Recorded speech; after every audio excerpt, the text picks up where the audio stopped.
የምትወዱ ብቻ ሪፖስት አድርጉ። እቺ ልጅ እንዴት ነሽ ለአዶናይ? ይኸውላችሁ ጋይስ አሁን በዚህ ሰዓት ላይ ከምን ጊዜውም በላይ ለጃኒ ልደርሱላት ይገባል። አሁን ግን ይሄን ነገር በግልጽ ልናገር ብዬ ነው። ኢትዮጵያና ኤርትራ በሐሰብ ጉዳይ በቅርቡ ጦርነቱን ይጀምሩታል። ኢትዮ ቴሌኮም ለህዝብ አገልግሎት ሰጪ ድርጅት ወይስ የዋጋ ጭማሪ ፋብሪካ ነው? በሁለት ወር ጊዜ ውስጥ ብቻ 2 ጊዜ ጭማሪ። ዋጋችሁ እንደ አውሮፕላን ወደ ሰማይ ይወነጨፋል። አትሌት ፈይሳ ሌሊሳ በመኪና ሰዎች መግጨቱን አመነ። አገኘሽኝ እንጂ ድንገት ስዘናጋ እንደማትወድክ እያወቅ ለምንድን ነው የምትለምናት? ሰላም ጤና ይስጥልኝ ውድ ሀገሬ ልጆች፣ እንዴት ከርማችሁልኛል? እኔ ያለው ክብር ይስፋ። ዛሬም እንደተለመደው ሶሻል ሚዲያ ላይ መነጋገሪያ አዳዲስ የሆኑ ቪዲዮችን ወደ እናንተ ወደ ውድ ቤተሰቦች ይዤላችሁ መጥቻለሁ። እንደተለመደው እነሱን አብረን እያየን ሐሳብ አስተያየታችንን ሼር እንደራረጋለን። ከእናንተ የሚጠበቀው እስከዚህ ቪዲዮ መጨረሻ አብራችሁ መቆየትና እንዲሁም ለቻናላችን አዲስ ሆናችሁ ይሄንን ቻናል ሰብስክራይብ በማድረግ ቤተሰብ መሆን ብቻ ነው። እንዲሁም ሁላችሁም ይሄንን ቪዲዮ ላይክ በማድረግ ጀምሩት። እንደምትወዱት ስለማልጠራጠር አንድ ጊዜ ላይክ አድርጉትና ወደ ዛሬ ቪዲዮቻችን እንሂድ። ኢትዮ ቴሌኮም ለህዝብ አገልግሎት ሰጪ ድርጅት ወይስ የዋጋ ጭማሪ ፋብሪካ ነው? በሁለት ወር ጊዜ ውስጥ ብቻ 2 ጊዜ ጭማሪ። ዋጋችሁ እንደ አውሮፕላን ወደ ሰማይ ይወነጨፋል። የኔትወርካችሁ ፍጥነት ግን እንደ ኤሊ በሆዱ እየተሳበ ነው ያለው። ብር ስንከፍል በብርሃን ፍጥነት ትቀበሉናላችሁ። ዳታ ስትሰጡን ግን ሎዲንግ እያላችሁ ትዕግስታችንን ትፈታተኑታላችሁ። ዋጋው በጨመረ ቁጥር ኔትወርኩ አብሮ የሚጨምር መስሎን ነበር። ለካስ እናንተ ጋር ጭማሪ የሚለው ቃል የሚሰራው ለብር ብቻ ነው። የሚገርመው ደግሞ በየሚዲያው ቢሊዮን አተረፍን የሚለው ንግግራችሁ ነው። እንኳን ደስ አላችሁ። ግን ይሄ ትርፍ የመጣው አገልግሎታችሁን አሻሽላችሁ ደንበኛ አትርፋችሁ ወይስ የደሃውን ኪስ አራቅቷችሁ? ህዝቡ በኔትወርክ መቆራረጥ እየመረረው፣ እናንተ ግን በትርፍ ቁጥር ትደንሳላችሁ። አገልግሎት ሰጪ ማለት ደንበኛውን የሚያስደስት እንጂ ደንበኛው የጮኸ ሪፖርት የሚያሳምር አይደለም። እኛ የምንፈልገው የቢሊዮን ትርፍ ዜና ሳይሆን የከፈልንበትን ፍጥነት የማይቆራረጥ ኔትወርክ ነው። በብልሃት ነው። ቴሌ የቀለደብን ነው። ሰምታል ጉድን ምን እያለ እንደሆነ ታውቃለህ? ዋጋ አልጨመርኩኝም እኔ ሳልሆን እሳትና አደጋ በአዋጅ የተሰጠው ስልጣን ስለሆነ ለሱ ነው የጨመርኩት አለ። እሺ እኒያዋ 1800 ብር የነበረው 5% ነው እሳትና አደጋ ውሰዱ የተባለው። 5% ሲጨመርበት 1800 ብር ስንት ነው የሚመጣው? 1890 ብር ነው። 110 ብር ጭማሪ አድርጋል ማለት ነው ቴሌ።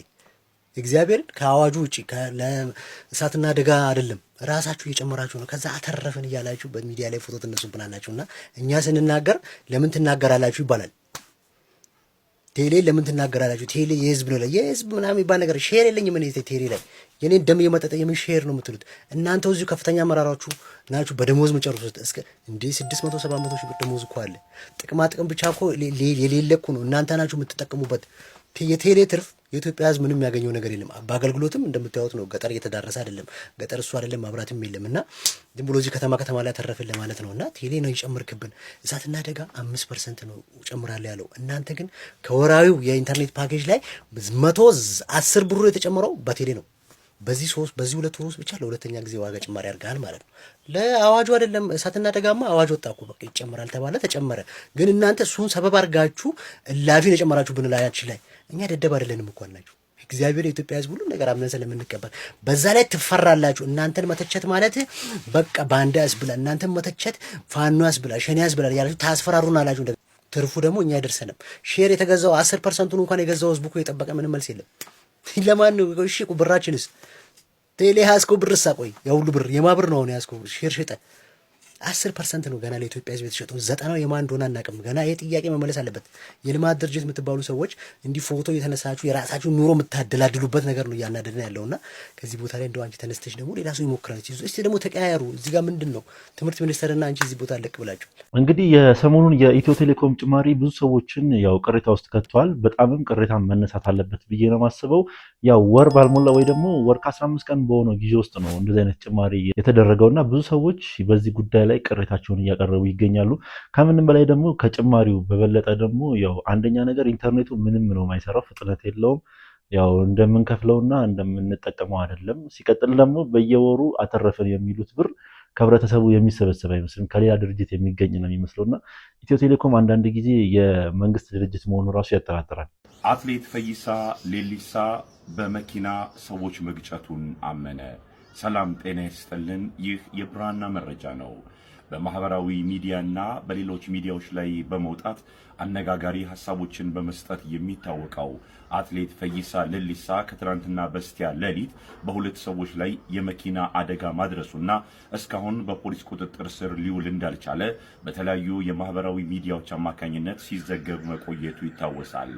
አትሌቱ ትናንትና ማምሻውን በግል የፌስቡክ ገጹ ላይ እንደጻፈው ከሆነ አደጋው ደርሷል፣ ይህንን ያህል የሚካበድ አይደለም፣ አደጋ ማንንም ሰው ያጋጥማል ብሏል።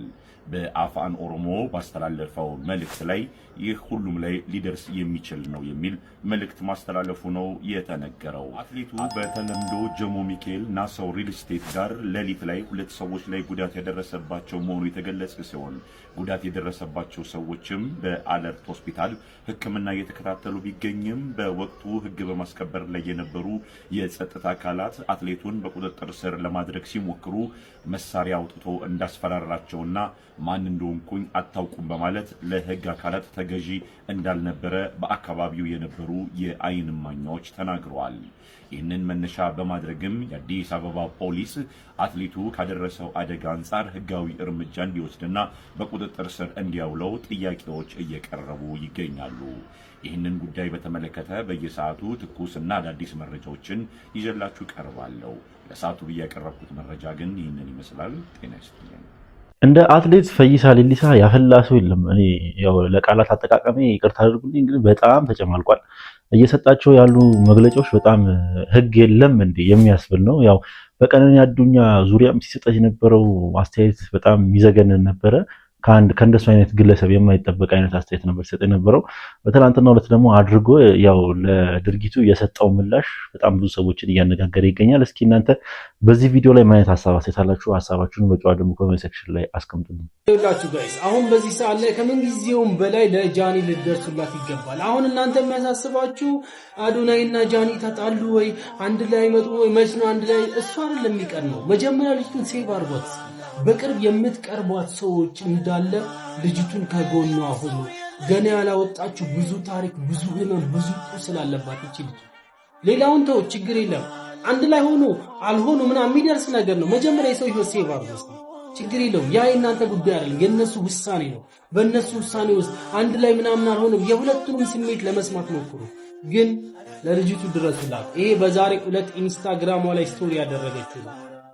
ዳሜጅ ተደርጋለች። እነሱ ያ ገብቶኛል። አዲስዬ እነሱ ሊሉ ይችላሉ ነው የምለው። እነሱ ሊሉ ይችላሉ። ምክንያቱም ልጁ 1 ዓመት ከምናምን ተገርፎ ነው የወጣው። እንደገና ሊሏት ሊያባብሏት ይችላሉ። ምናልባት እኮ እነሱም ይሆናሉ። ፒስ ነው ፈተነዋል ያስባሏቸውም እነሱ ሊሆኑ ይችላሉ። አቤል ዊዶን ነው ኤግዛክትሊ ሶ አሁን መደረግ ያለበት ግን ኦኬ በስምምነት ይፈጠር እንኳን ከሆነ ልጁ ወጥቶ ላይቭ ወጥቶ 130,000 ላይቭ ገብቶ አይደል ስሟን ያጠፋው ቪዲዮዎች የለቀቀው ላይቭ ወጥቶ እንዲህ አይነት ነገር ልጅቷ ንጹህ ናት፣ እንዲህ አይነት ነገር አላረገችም፣ አስተባብያለሁ ብሎ ያንሳ የልጅቷን ንጽህና ይመልስ ነው። እንደዛም ከሆነ ኦኬ ይቅር ይባልም ከሆነ በይቅር ይፈታም ከሆነ በእንደዛ አይሰራም ወንድም። ይኸውልህ በይቅር የሚፈታ ነገር የለም።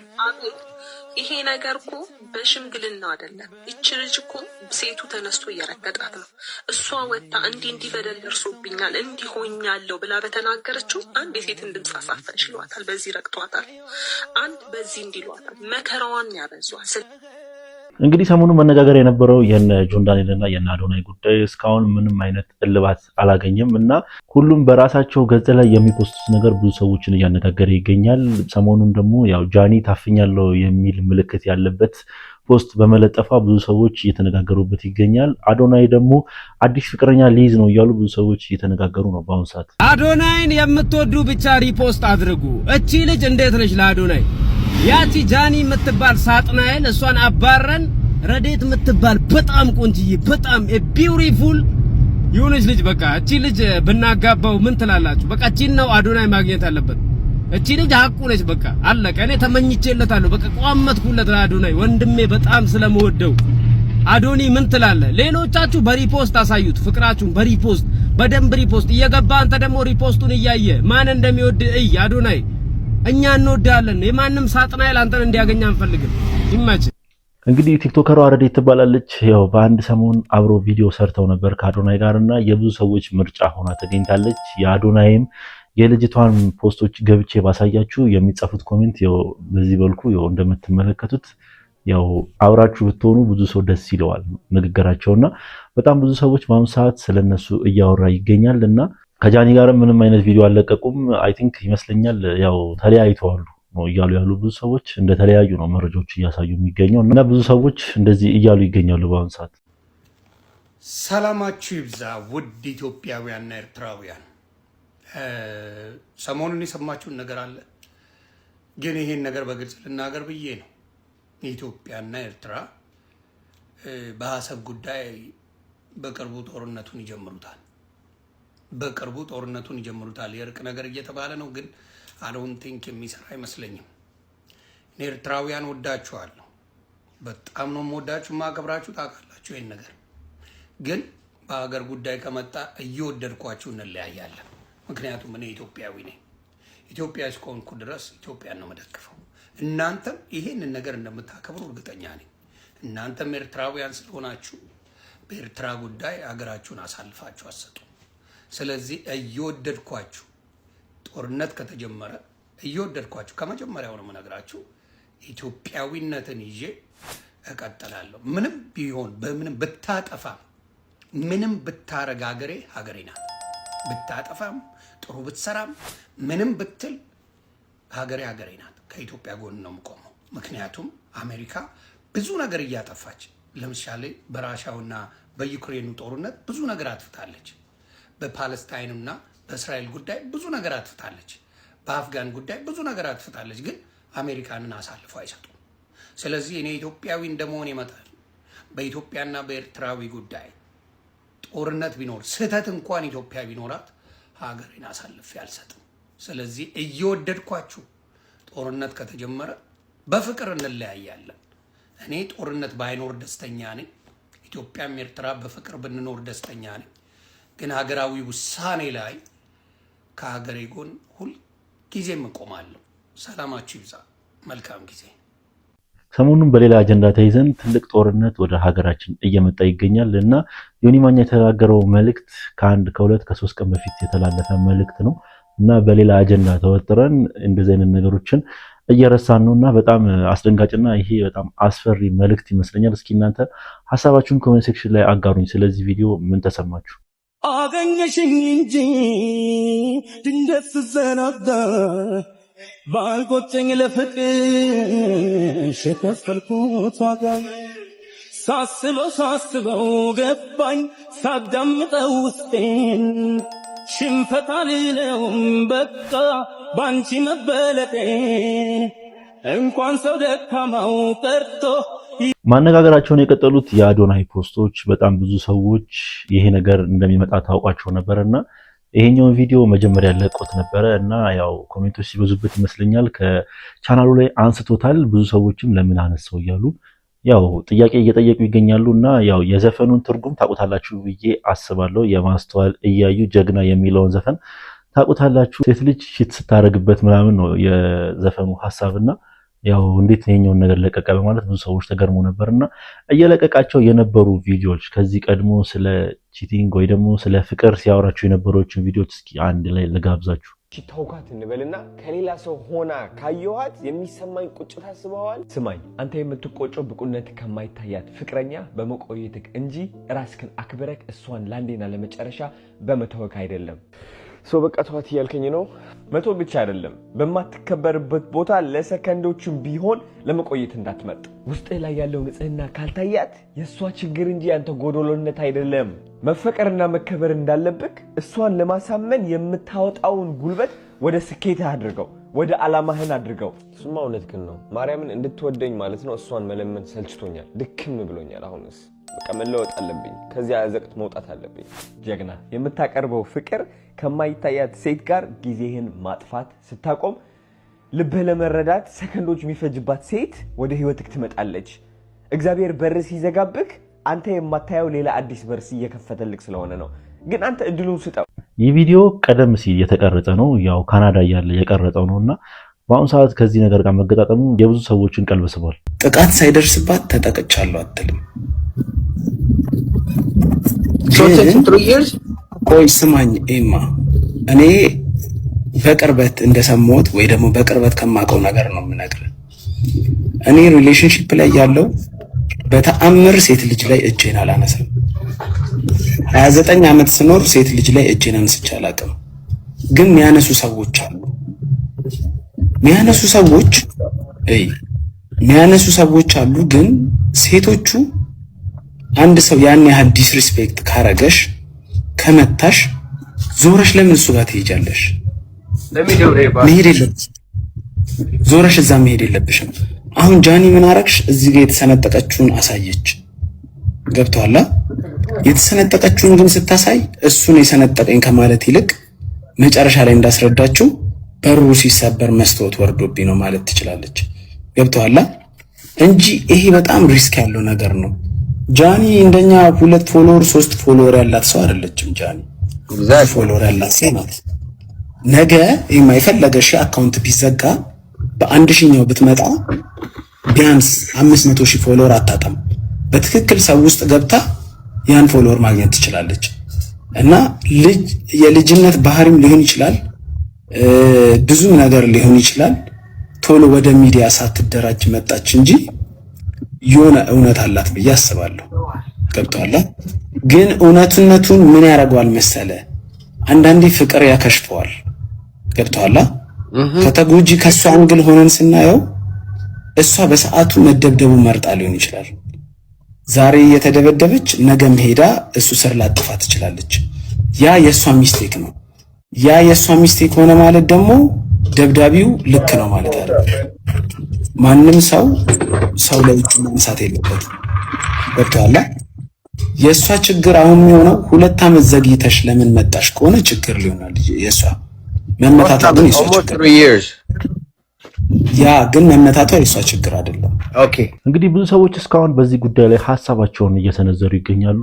አንዳንድ ግለሰቦች ጃኒን ጥፋተኛ አድርገው፣ አንዳንድ ግለሰቦች ደግሞ ያው ጆን ዳንኤልን ጥፋተኛ አድርገው ያው ፍርድ እየሰጡ ይገኛሉ። ግን በጃኒ ላይ የሚደርሰው ተቃውሞ በጣም እየበዛ ይገኛል በአሁኑ ሰዓት። ጃኒ አሁን ገና ጠፋሽ። እንዴት ፋይሎችሽን ለጮኒ ማኛ ትልኪያለሽ? አሁን ቦስ ነው የሚሆንብሽ። ራስሽ ላይ አዙሮ እንደ ማስፈራሪያ ነው የሚጠቀምበት። ያደገበትን ቤተ እምነት ለገንዘብ ብሎ የመሳደብ ሞራል ያለው ሰውዬ እንዴት በግል ህይወትሽ ላይ ታሚዋለሽ? ይህ እኮ ከሱ የሚጠቀምበት ስልክ ስማርት ነው። እድሜ ዘመኑን በሙሉ በብሔርና በሃይማኖት ከሰዎች ጋር ሲባላ ኖሮ አሁን ደግሞ የወጣቶች ህይወት ውስጥ ገብቶ ይፈተፍታል። ምን ይመስላል? ወጥሮኛል አስቀድሞኝ ፊት፣ ጦር ሜዳ ፊት፣ በቫላንታይን ሰእጄ ጋር ዴት ወጣው ፊት፣ ቅርብ ወራጅ አለ ፊት፣ ትራንስፖርት አጥቼ በእግሬ እየሄድኩ ነው ፊት፣ እንጃ ፍቃድ አምጣ ፊት፣ ዛሬ አንችልም ነገ ይመለሱ ፊት፣ ኪሴ ውስጥ ምንም ብር የለም ፊት፣ ወይኔ ጉዴ ስራ ረፈደብኝ ፊት፣ ቸግሮኛል አበድሩኝ ፊት፣ ኧረ ስላይነ ብርሃን ተፋታ ስታዲጋዲጎ ዲስክራስ ያተኩታል።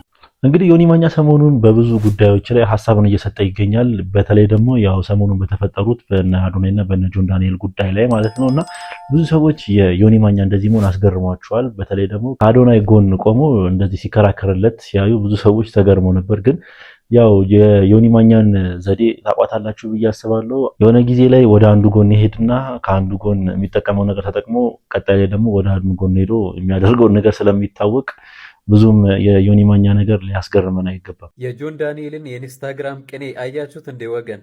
ኦፍኮርስ ጃኒም ጊዜ ማይፈታው የለም ብላ ፖስት አድርጋለች። ነገር ግን ጆን ዳንኤል የመጽሐፍ ቅዱስ ጥቅስ የሆነውን ዘፍጥረት 39 ከቁጥር 7 እስከ 20 የሚለውን ስቶሪ አድርጎታል። እናንተ ቅኔውን ፍቱት፣ እኔ ደግሞ የመጽሐፍ ቅዱሱን ስቶሪ ልንገራችሁ።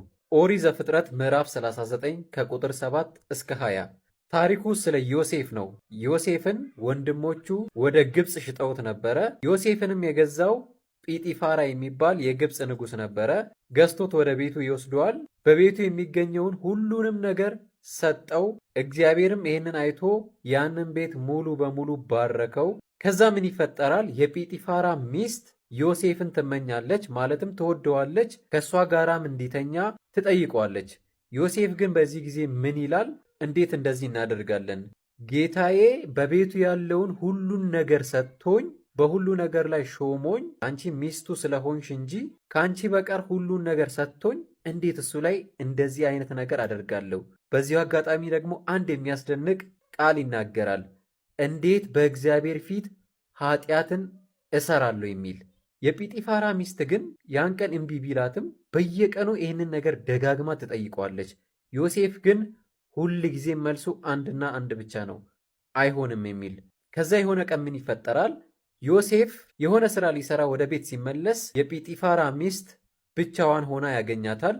በቤት ውስጥ ማንም ሰው አልነበረም። ይህንን አጋጣሚ ተጠቅማ የጲጢፋራ ሚስት ምን ታደርጋለች? ዮሴፍን ጎትታ አብሯት እንዲተኛ ትገፋፈዋለች። ዮሴፍ ግን በዚህ ጊዜ አይሆንም እያለ ስትጎትተው ልብሱን አውልቆላት ከቤቱ ሸሽቶ ይወጣል። እቺ ሴት በዚህ ጊዜ ምን ታደርጋለች? የቤቱን ሰዎች ትጠራና ይሄ ሰውዬ ሊደፍረኝ ሞክሮ ነበረ፣ እኔ ግን ስጮህ እንደምታዩት ልብሱን ጥሎ ከዚህ ጠፍቷል ብላ ትነግራቸዋለች። ልክ ለእነሱ እንደነገረቻቸው ባለቤቷ ጲጢፋራም ሲመጣ ይህንን ታሪክ ለሱም ትነግረዋለች። በዚህ ጊዜ ጲጢፋራ በጣም ይቆጣና ዮሴፍን እስር ቤት ያስገባዋል። ጆን ዳንኤል ኢንስታግራም ስቶሪ ላይ ያደረገው የዚህን ጥቅስ ስቶሪ ነበረ። እናንተስ ጆን ዳንኤል ምን ለማለት ፈልጎ ነው? ቅኔው የገባችሁ ካላችሁ እስቲ ኮሜንት ላይ ጻፉልን። እንግዲህ የኢንስታግራም ፖስታቸው በጣም ብዙ ሰዎችን እያነጋገረ ይገኛል። ከዚህ በፊት ያው ዘፍጥረት ብሎ የመጽሐፍ ቅዱስ ቃል ነበረ ቁጭ ያደረገው። አሁን ላይ ደግሞ ብቻ በጣም ብዙ አይነት መነጋገሪያ ነገሮች እየተፈጠሩ ይገኛሉ በእነዚህ በጆን ዳንኤል እና በነ አዶናይ ጉዳይ ላይ ማለት። ሌላ ማሳሰብ የምፈልገው ነገር ማለት ነው የሴቶች ጥቃት መቀለጃ አይደለም ሲባል ጃኒ ሙሉ ለሙሉ ቪክተም አይደለችም ማለት አይደለም። ባይ ዘ ዌይ ስፔሻሊ ከራቁት ቪዲዮ እና ከራቁት ፎቶ ጋር በተያያዘ ያለው ሁኔታ ማለት ነው አስፈሪ ነው። እዚህ በፊት የተለመደው ነገር ምንድነው? በፌክ አካውንት ማንነቱ በማይታወቅ አካውንት የራቁት ፎቶና የራቁት ቪዲዮ ይለቀቃል። ከዛ በኋላ ማንም ተጠያቂ አይሆንም። አሁን ግን በግልጽ የራቁት ፎቶና የራቁት ቪዲዮ የጃኒ ማጋ እንዳለ ከራሱ አንደበት ሰምተናል። ጆን ዳንኤል አንደበት ማለት ነው። ሶሻል ሚዲያ ላይ ተበትኖ ብናይ ጣታችን ማጋ እንደሚቀሰር ግልጽ ይመስለኛል። ሽምግልና እርቅ ፈጥረዋል ማለት ሙሉ ለሙሉ ሴፍ ነች ደህና ነች ማለት አይደለም። ህጉም ጠንከር እያለ ይመስላል። ከዚህ ጋር በተያያዘ ትዝ ይላችሁ እንደሆነ እኔም የሰው ፎቶ ፖስት አደረግሽ ተብዬ ነው የታሰርኩት። ጃኒ ፐርፌክት ቪክተም ላትሆን ትችላለች፣ ግን ሺ ስቲል ቪክተም። በቃ ይህንን ላስታውሳችሁ ብዬ ነው። ቴንክ ዩ። እንግዲህ ያው ጃኒ ተጠቅቻለሁ ብላ ነበረ መጀመሪያ ቪዲዮ የሰራችውና ይህ ነገር የፌሚኒስቶችን አስቆጥቷል። የእናንተ መጠቃት ወይ ደግሞ ያንቺ እንደዚህ መሆን በእኛ መደበቅ የለብሽም እያሉ ብዙ ሰዎች ሀሳባቸውን እየሰጡ ይገኛሉና እስካሁን ምንም የተወራ ነገር የለም። ጃኒ አካውንቷን ዲአክቲቬት አድርጋ ጠፍታለች። ጆን ዳንኤል ደግሞ ያው በኢንስታግራም ገጾቹ በጣም ብዙ ሰዎችን እያነጋገረ ይገኛል። አዶናይ ደግሞ ያው ፖስቶቹን እንደተመለከታችሁት የጋብዝኳችሁ ዘፈን እንደሰማችሁት ነው እና አዶናይ ደግሞ ከምንም በላይ ብዙ ሰዎችን ያስገረመው ምንም አይነት መልስ አልሰጠም እና እስካሁን ይህ ነገር ከብዙ ሰዎች ያው አድናቆትን አስችሮታል። 1 ሚሊዮን ኢትዮጵያውያንን ከሀገራት ወጥቼ የስራ ዕድል ፈጥርላቸዋለሁ ያለው ኢቲ ጆብስ ንግድ ፈቃዱ እንዲህ ይላል። የየብስ ትራንስፖርት አገልግሎት ይላል። የየብስ ትራንስፖርት አገልግሎት የሚለውን እያነበብኩ ባለ ሰዓት ባለቤት ነኝ የሚል አቶ ተስፋሁን የተሰኘ ሰው እነዚህን 2 ንግድ ፈቃዶች ላከልኝ። እዩት። ቴሌግራም ላይ የሚሰጧችሁ ንግድ ፍቃድ ተስፋሁን እሸቱ አባይነህ ይላል። ንግድ ባንክ ላይ ያለው አካውንት ዘሴም ተስፋሁን እሸቱ አባይነህ ነው የሚለው። ንግድ ፍቃዶቹ ላይ ያለው ይሄው ስም ነው የሚጠቅሰው። ስለዚህ ቲን ነምበሩን ትክክለኛ ንግድ ፍቃድ ነው ወይ የሚለውን እናረጋግጠዋለን ገና። እዚህኛው ላይ እሱ የላከልኝ ላይ የኮሚኒኬሽን፣ የስፖርት፣ የመጋዘን፣ የማማከር አገልግሎት ይላል። የማማከር አገልግሎት ላይ ትኩረት እናድርግ። ብዙዎቹ ወደ ውጭ ሀገር ልካለን የሚሉ ገና ደንኪቲው ላይ መጣባለሁ። እሸቱ የማማከር አገልግሎት ማለት ወደ ውጭ ሀገር ለመሄድ ያሰበ አንድ ኢትዮጵያዊ እዛ ሀገር ያለውን ባህል፣ ያለውን ቋንቋ፣ ያኗኗር ዘይቤውን እዚህ ቪዛ ሲሰጥ ኤምባሲ አካባቢ ያለውን ነገሮች ምናምን የሚያማከር ቢኮዝ ኤክስፒሪየንስ የለህም አንተ ነጋዴ አይደለም፣ ተመላልሰ ያን ሀገር አታውቀው። ስለዚህ እንደዚህ አይነት የምክር አገልግሎት እንዲሰጡ እንጂ እዛ ሀገር ላይ ስራ እንዲቀጥሩ ከኤጀንሲ ጋር እንዲነጋገሩ ምናምን አይደለም። ስራቸው ማማከር ብቻ ነው። ግን ሁሉም አክት እያደረጉ ያሉት በእንደዚህ አይነት ሁኔታ ነው።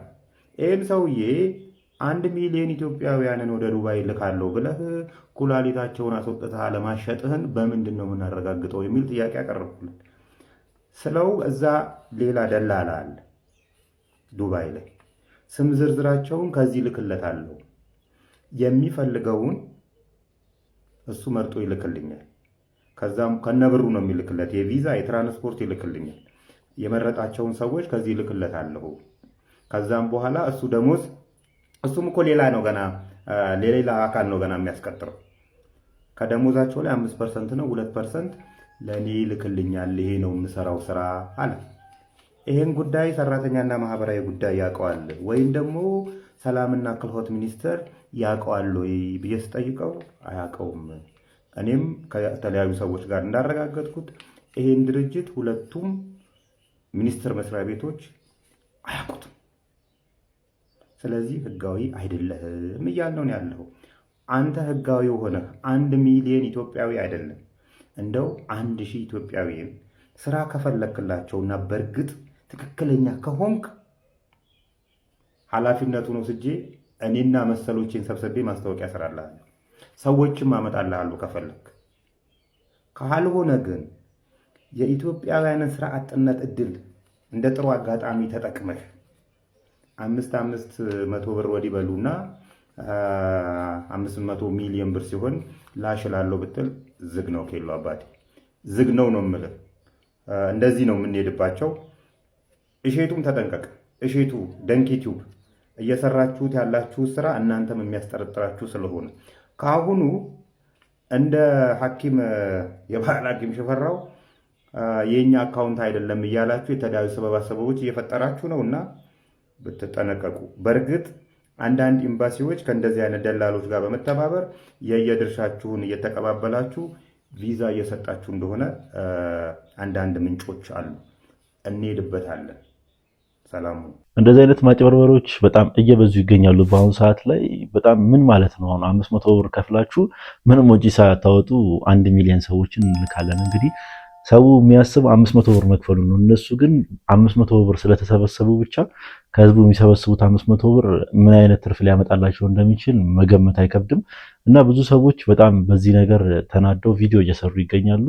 እኔም በጣም ስለገረመኝ ነው እንደዚህ አይነት ማጭበርበሮች እየተደጋገሙ ስለሆነ ማለት ነው። ሲቀጥል ደግሞ ቲክቶከሮች የምታስተዋውቁ ቲክቶከሮች ቆም ብላችሁ እንደዚህ አይነት ነገሮችን ማሰብ ያለባችሁ ይመስለኛል። ይሄ ነገር ትክክል ነው ትክክል አይደለም በማለት ለምን እናንተ የህዝብ ሰዎች ናችሁና ያው ቲክቶክ ላይ ቪዲዮ ስትለቁ ሶሻል ሚዲያ ላይ ቪዲዮ ስታጋሩ ህዝቡ ሊያይላችሁ እንጂ ማንም ሊያይላችሁ አይደለምና የህዝብ ልጆች ስለሆናችሁ ለህዝቡ ጥሩ የሆነውን ነገር መልቀቅ አለባችሁ ብዬ ነው ማስበው። ተኛችሁበት ስትነቁ ራሳችሁን ሆስፒታል ውስጥ ብታገኙትና 10 ዓመት ያህል ኮማ ውስጥ እንደነበራችሁ ቢነገራችሁ ከዚህም አልፎ ከፍቅረኛችሁ ጋር እንደ ትናንት ግንኙነት ፈጽመናል ብላችሁ በምታስቡበት ቅጽበት የለም ኮማ ውስጥ በቆያችሁበት ጊዜ ፍቅረኛችሁ ከናንተ የወለደችውን ልጅ አሳድጋ አሁን ላይ የ10 ዓመት ልጅ አባት ናችሁ ብትባሉ በምን አይነት ስሜት ውስጥ ትዋጡ ይሆን? እነዚህ ጓደኛ ማቾች ሆነ ብለው ባቀናበሩት ፕራንክ አንድ ወዳጃቸውን እንዲያደረጉት ሲሆን ይኸውም የእንቅልፍ መድኃኒት በሚጠጣው መጠጥ ውስጥ በመጨመር ጭልጥ ያለ እንቅልፍ እንዲወስዱ ካደረጉ በኋላ የታካሚን ልብስ በማልበስ ሆስፒታል ክፍል ውስጥ እንዲተኛ በማድረግ ከእንቅልፉ ሲነቃ